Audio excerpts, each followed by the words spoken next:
Police के ऊपर हमला कर रहे हो? हम लोग देखो गलती नहीं करेंगे, अब कभी गलती नहीं करेंगे। क्यों गोली चला दी है पुलिस के ऊपर? सर हम लोग भागना चाह रहे थे कि फायर करके ये सब गलत है ना? गलती वहाँ की अपराध करो फिर दूसरी अपराध कर रहे हो?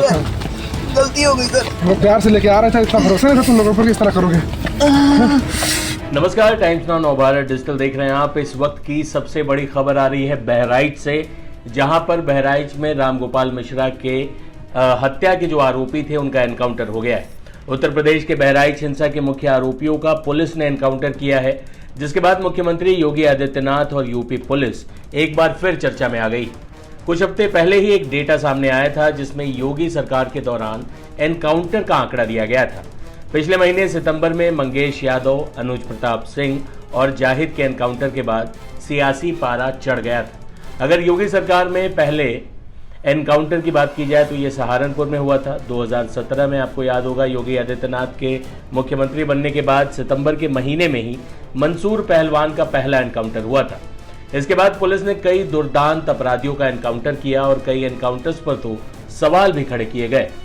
20 मार्च 2017 से 5 सितंबर 2024 तक के आंकड़ों के मुताबिक यूपी पुलिस ने कुल 12,964 एनकाउंटर की जानकारी दी। इसमें 207 संदिग्ध अपराधियों की मौत हुई और 27,117 अपराधियों को गिरफ्तार किया गया। इन एनकाउंटर्स में 1,601 अपराधी घायल हुए। इन आंकड़ों पर अगर गौर करें तो औसतन हर 13वें दिन एक क्रिमिनल के साथ पुलिस का एनकाउंटर होता है। ऐसा नहीं है कि इन एनकाउंटर्स में सिर्फ अपराधी ही मारे गए। 17 पुलिसकर्मी शहीद हुए तो हजारों पुलिस वाले घायल भी हुए। जिन क्रिमिनल्स को योगी सरकार में मार गिराया गया उन पर 75,000 से लेकर 5 लाख रुपए तक का इनाम घोषित था। एनकाउंटर में मारे गए अपराधियों का जातिगत आंकड़ा क्या है, एक नज़र उस पर भी देख लेते हैं, क्योंकि यूपी में इस पर भी काफ़ी सियासत होती। जाति के हिसाब से अपराधियों को देखें तो इन एनकाउंटर्स में मुसलमान अपराधी 67, ब्राह्मण 20, ठाकुर 18, यादव 16, दलित 14, एसटी 3, सिख 2 और अन्य ओबीसी ग्रुप 8 अपराधी मारे गए हैं। इसके अलावा अन्य जातियों और धर्मों के कुल 59 अपराधी मारे गए हैं। उत्तर प्रदेश में योगी आदित्यनाथ के मुख्यमंत्री बनने के बाद उनके कार्यकाल की चर्चा एनकाउंटर और बुलडोजर एक्शन के लिए बहुत ज़्यादा की जाती है। बहराइच हिंसा में मारे गए शख्स के परिवार ने भी यूपी के सीएम से अपराधियों के खिलाफ सख्त कार्रवाई की गुहार लगाई थी और कहा था कि इनका एनकाउंटर होना चाहिए और घरों पर बुलडोजर चलना चाहिए। वही एनकाउंटर के बाद आरोपियों का मेडिकल करने वाले नानपारा सीएचसी के डॉक्टर ने बताया कि 2 आरोपियों के पैर में गोली लगी है। उनके नाम सरफराज और मोहम्मद तालिम हैं। एक के दाएं पैर में और एक के बाएं पैर में गोली लगी है। एक अपराधी के पैर में गोली फंसी हुई है क्योंकि उसका एग्जिट पॉइंट नहीं दिख रहा है। डॉक्टर साहब ने क्या कहा, ये हम आपको सुनवाते हैं।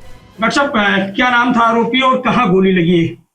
2 व्यक्ति आए थे हमारे यहाँ, जो 2 लोग, एक सरफराज करके नाम है और एक तालिम करके, मोहम्मद तालिम। तो दोनों के, एक के दाएं पैर में, एक के बाएं पैर में है।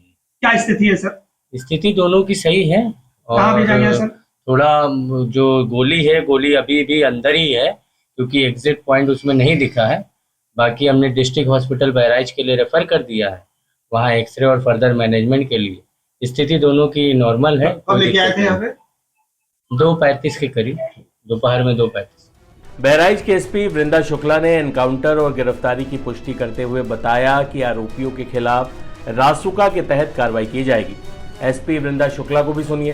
महाराजगंज में जो 13/10 को बहुत दुखद और दुर्दांत घटना हुई थी, जिसमें युवक को गोली मार के हत्या कर दी गई थी, उसी के क्रम में हमारी टीम ग्राउंड पे काम कर रही थी। सभी अभियुक्तों की हमें तलाश थी, तो आज 5 मुख्य अभियुक्त पुलिस के कब्जे में आ गए हैं, जिनमें से 2 अभियुक्त जो हैं, जिनका नाम है मोहम्मद तालीम उर्फ सबलू और मोहम्मद सरफराज उर्फ रिंकू।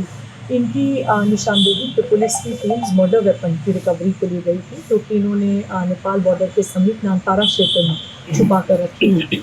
और वहाँ पर जब गई तो जो DBBL गन मर्डर में उपयुक्त यूज़ हुई थी, उसको लोडेड हालत में रखा गया था और एक और अवैध असला इनके द्वारा वहाँ पे छिपाया गया था और इनके द्वारा पुलिस पर फायरिंग की गई। आत्मरक्षा में की गई जवाबी फायरिंग में इन दोनों को भी गोली लगी है, एक घायल हुए हैं। इनको उपचार उपलब्ध पुलिस द्वारा करा दिया गया है और बाकी 3 अन्य मुख्य अभियुक्त भी, अब्दुल हमीद, और उनके पुत्र फाहीम तथा मोहम्मद अफजल, इनकी भी गिरफ्तारी हुई है और इनसे की गई पूछताछ के आधार पर जो अन्य अभियुक्तों की जानकारी हुई है उन पर भी निरंतर हमारी टीम्स काम कर रही है। शीघ्र उनकी भी गिरफ्तारी। अच्छा मैम, एक चीज जानकारी की, जैसे जिस तरीके से एक अफवाह उड़ रही है कि जो मृतक है उसके नाखून वगैरह उखाड़ दिए गए हैं, कई तरह की भ्रामक खबरें चल रही हैं। जी, पोस्टमार्टम के अनुसार मृतक की मृत्यु गोली लगने के कारण हुई है और अन्य जो चीज़ें बताई जा रही हैं वो सब भ्रामक है, जिनकी पुष्टि पोस्टमार्टम से नहीं हो रही है। क्या लगता है कि जैसे मुख्य आरोपी तो सभी पकड़ लिए गए हैं, लेकिन ये छापेमारी क्या अभी जारी आपकी रहेगी या? जी बिल्कुल जारी रहेगी। जैसे जैसे नए तथ्य आ रहे हैं, जो भी कोई लोग इसमें समर्थक प्रोत्साहक के रूप में या इसको पूरा प्लान करने में, इनको संरक्षण देने में संलिप्त पाए जाते हैं, सभी के खिलाफ ठोस कार्रवाई की जाएगी। इस घटना में संलिप्त सभी अभियुक्तों के खिलाफ रासुका के तहत एवं अन्य ठोस कार्रवाई जल्द ही आएगी। इससे पहले टाइम्स नाउ नवभारत से बातचीत में ADG law and order Amitabh Yash ने कहा था कि मुठभेड़ में 5 आरोपियों को गिरफ्तार किया गया है। उन्होंने इस पूरे एनकाउंटर के बारे में जो जानकारी दी थी वो हम आपको सुनवाते हैं। आरोपी सरफराज जिसको मुठभेड़ में गोली लगी है उसको हॉस्पिटल ले जाया गया। Mohammed Sarfaraz alias Rinku, Abdul Hamid and Mohammed Afzal, Farheen and Mohammed Talim. The information that I have is that 2 of them have received minor injuries during shootout with the police. They have been rushed to the local hospital.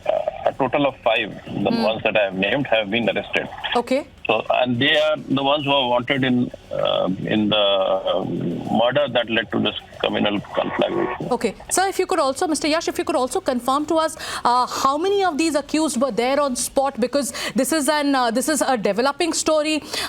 What happened in the operation? What was the information that the teams on the ground got that led to this kind of an operation near the Nepal border? I don't have the details with me because I haven't yet spoken to the officers concerned. Let me first get to them, and once I have confirmed the entire chain of events, I'll be able to clarify. Mr. Yash, just I'll one more question. How many of the accused were trying to flee? If you could just confirm that for us once again. It seems that they have all been caught together. Okay. So they might have been trying to escape across the border. And how many of them? We are talking about 3 to 4 or 2 to 3? The information that I have is that 5 of them have been arrested. Okay, so 5 of them. That's a big that's a big breaking news update that you're giving us, sir. 5 accused who were trying to flee. They were apprehended by the teams on the ground, by the police teams on the ground, and that is when this encounter took place. Any information that you have on why the encounter took place, when they were asked to surrender? Because source-based information that we've gathered so far is that they were asked to surrender and then they opened fire. What exactly happened? If you could give us some details on the chain of events.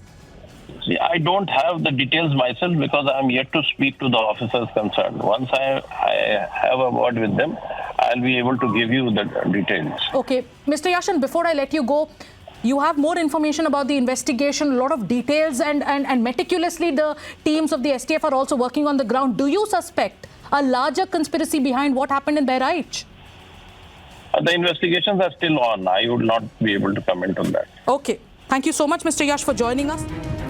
कुल मिलाकर योगी सरकार अपने वादे पर खरी उतरी है। योगी आदित्यनाथ ने रामगोपाल मिश्रा के परिवार से मुलाकात की थी और आश्वासन दिया था कि कड़ी कार्रवाई की जाएगी। पुलिस का कहना है कि जो मुख्य आरोपी थे ये नेपाल भागने की फिराक में थे और इनके साथ मुठभेड़ हुई। इनके साथ पुलिस की मुठभेड़ में इन 2 आरोपियों को गोली लगी है। इन्हें घायल अवस्था में अस्पताल में भर्ती किया गया है। इस तरह से बहराइच में जो हिंसा को अंजाम देने वाले आरोपी थे वो पुलिस के हत्थे चढ़ गए। हालांकि विपक्ष इस बार भी एनकाउंटर पर सवाल उठा रहा है। सपा के विधायक को सुनिए जो एनकाउंटर पर सवाल उठाते हुए योगी आदित्यनाथ की पुलिस, उनकी कानून व्यवस्था पर गहरे सवाल खड़े कर रहे हैं। इसी बाइट के साथ हम आपको छोड़े जाते हैं। बहराइच में जो हिंसा, आगजनी और लूटपाट की घटनाएं हुई हैं, उसके लिए पुलिस प्रशासन और सरकार का पूरा फेल्योर था और उसके बाद कई घंटे तक बहराइच में आगजनी होती रही।